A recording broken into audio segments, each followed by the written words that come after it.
अध्याय 18। दो मार्ग हैं, एक अस्ति दूसरा नास्ति। शुरू करते हैं। नरेंद्र पैदल ही दक्षिणेश्वर जा रहा था। गाड़ी के लिए पैसे नहीं थे, इसलिए जहां भी जाना हो पैदल ही जाना पड़ता था। दक्षिणेश्वर पहुंचकर नरेंद्र ने देखा अपने कमरे में ठाकुर चौकी पर बैठे थे और त्रिलोक्यनाथ सान्याल गा रहे थे। सुरेश बाबू और महेंद्रनाथ गुप्त भी आए हुए थे। ठाकुर के हाथ में पट्टी बंधी थी। निकट आकर नरेंद्र ने ठाकुर को प्रणाम किया और उनके सम्मुख ही भूमि पर बैठ गया। उसका अशोच वेश, चेहरे पर की थकान और कष्ट के लक्षण देखकर भी त्रैलोक्यनाथ के गाने में कोई व्यतिक्रम नहीं हुआ। गीत पूरा कर सान्याल ने हाथ जोड़कर ठाकुर को प्रणाम किया। नरेंद्र ने आतुरता से ठाकुर की ओर देखा, शायद वे उससे कुछ कहेंगे, किंतु ठाकुर उससे कुछ नहीं बोले। उन्होंने सब लोगों की ओर देखा और बोले, हरि ही सेव्य है और हरि ही सेवक हैं। यह भावपूर्ण ज्ञान का लक्षण है। पहले नेति नेति कहने पर ईश्वर ही सत्य है और यह सब मिथ्या है, यह बोध होता है। उसके पश्चात साधक देखता है कि वे ही सब कुछ हुए हैं। ईश्वर ही माया, जीव जगत ये सब हुए हैं।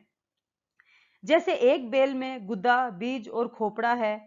खोपड़ा और बीज निकाल देने पर गुदा रह जाता है, परंतु यदि बेल का भार जानने की इच्छा हो तो खोपड़ा और बीज निकाल देने से काम नहीं चलेगा।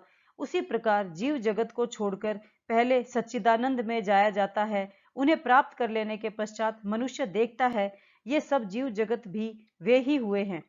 जिस वस्तु से गुदा बना है उसी से खोपड़ा और बीज भी बने हैं। जैसे मट्ठे का मक्खन और मक्खन का मट्ठा। परंतु कोई यह भी कह सकता है कि सच्चिदानंद इतने कड़े क्यों हो गए? इस पृथ्वी को दबाने से यह बड़ी कठिन जान पड़ती है। उसका उत्तर यह है कि शोणित और शुक्र तो इतना कोमल पदार्थ है, किंतु उन्हीं से इतने मनुष्य और इतने बड़े बड़े जीव तैयार हो रहे हैं। ईश्वर से सब कुछ हो सकता है।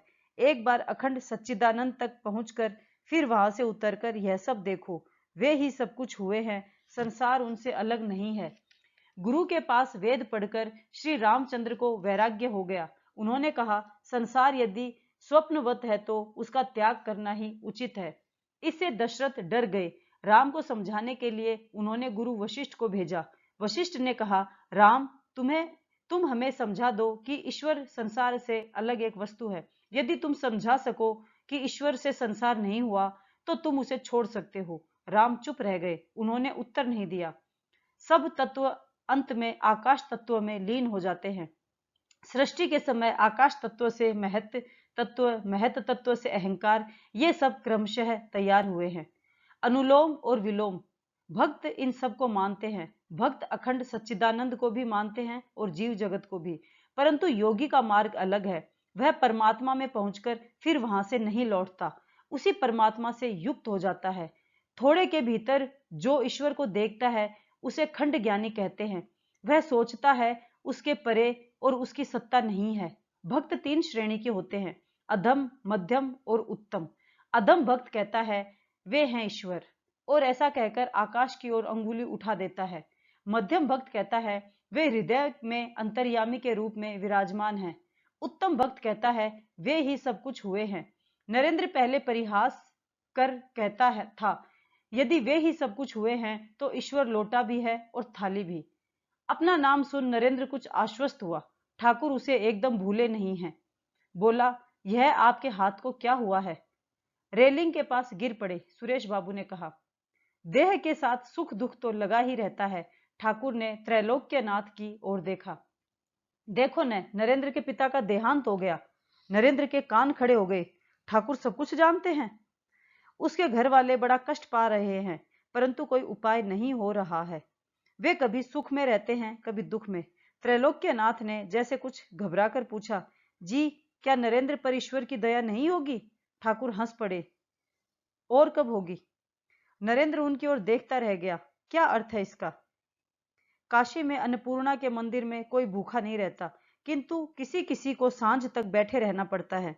ठाकुर ने नरेंद्र की ओर देखा। उनकी आंखों में स्नेह भरा था, पर वह नरेंद्र को शांत नहीं कर सका।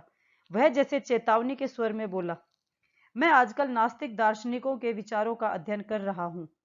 ठाकुर तनिक भी विचलित नहीं हुए। दो मार्ग हैं, एक अस्ति दूसरा नास्ति। तुम अस्थि मार्ग को ही ग्रहण क्यों नहीं करते? नरेंद्र ने उपेक्षा से मुंह बिचका दिया। ईश्वर का काम कुछ समझ में नहीं आता। ठाकुर बोले, भीष्म देव शरशैया पर लेटे हुए थे। पांडव उनसे मिलने गए थे। साथ ही श्री कृष्ण भी थे। उन्होंने देखा भीष्म रो रहे हैं। कारण जानने पर क्षमा कीजिएगा, कारण पूछा जाने पर भीष्म बोले, जिनके साथ साथ साक्षात नारायण घूम रहे हैं, उन पांडवों की भी विपत्ति का अंत नहीं होता। ठाकुर ने नरेंद्र की ओर देखा, जिन्हें वेदों में शुद्धात्मा कहा है। एक वही परमात्मा अटल, सुमेरुवत, निर्लिप्त तथा सुख और दुख से निरपेक्ष है। उनकी माया में बड़ी जटिलता है। किसके बाद क्या होगा कुछ कहा नहीं जा सकता। नरेंद्र अपनी खिन्नता में हंसा। लगता है मेरे और ईश्वर के झगड़े में आप ईश्वर का पक्ष ले रहे हैं।